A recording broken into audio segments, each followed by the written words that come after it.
Hello students, 10th standard சமச்சீர் maths exercise 1.1 start பண்ணியிருக்கோம். Already first சம்மில் இருக்க ஃபஸ்ட்டு சப்டிவிஷன் சால்வ் பண்ணியிருக்கேன், செக் பண்ணி பாருங்கள். ஸோ இன்றைக்கி செகண்ட் சப்டிவிஷன் எப்படி பண்ணுறதுன்னு பார்க்கலாம். ஸோ கொஷினில் என்ன சொல்லிட்டாங்கன்னா A = B = P, Q. So first சம்மில் என்னென்னா ஏக்கு தனியாக ஒரு செட் ஆஃப் எலிமெண்ட்ஸ் கொடுத்துருப்பாங்க, பிக்கு தனியாக ஒரு செட் ஆஃப் எலிமெண்ட்ஸ் கொடுத்துருப்பாங்க. இதில் வந்து ரெண்டுமே சேமாக சொல்லிட்டாங்க. இப்போ நம்ம ஃபஸ்ட்டு பிரித்து எழுதிக்கலாம். ஏவோட ஆன்சரும் P, Q தான், பியோட ஆன்சரும் P, Q தான்.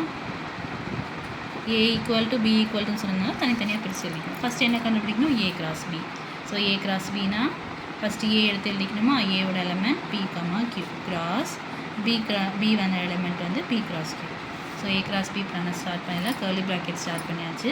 இங்கே இருக்க ஃபஸ்ட் எலிமெண்ட், இங்கே இருக்க ஃபஸ்ட் எலிமெண்ட். அப்போ P, P first element, second element P, Q. Next first வேலை முடிஞ்சிச்சா? இப்போ செகண்ட் Qலேருந்து ஃபஸ்ட்டு Q, P, Qலேருந்து QK, Q, Q. ஸோ எல்லாமே முடிஞ்சிச்சு. ஸோ A × B வந்து முடிஞ்சிச்சு. நெக்ஸ்ட் என்ன கண்டுபிடிக்கணும்? A × A. A × Aனா ஏவோட எலிமெண்ட் என்னது? P, Q.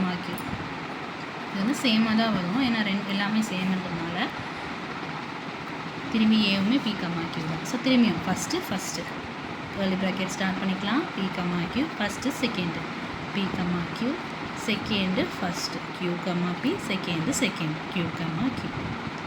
So A × A முடிஞ்சு. Next B × C. பியும் வந்து P, Q தான், ஏவும் P, Q தான். இந்த சம்மில் எல்லா ஆன்சருமே சேமாக வரும். எதனாலனா ஏக்கும் பிக்கும் வந்து எக்ஸாக்டாக சேமாக தான் இருக்குது.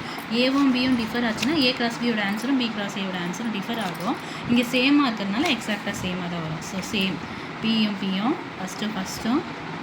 ஃபஸ்ட்டும் செகண்டும் P, Q செகண்டும் ஃபஸ்ட்டும் Q, P செகண்டும். ஸோ இந்த சம்மில் எல்லா ஆன்சருமே சேம் தான். எதனாலனா ஏவும் பியும் வந்து சேம் எலிமெண்ட்ஸ் இருக்கிறதுனால. அவ்வளோதான் இந்த சம். தேங்க்ஸ் ஃபார் வாட்சிங்.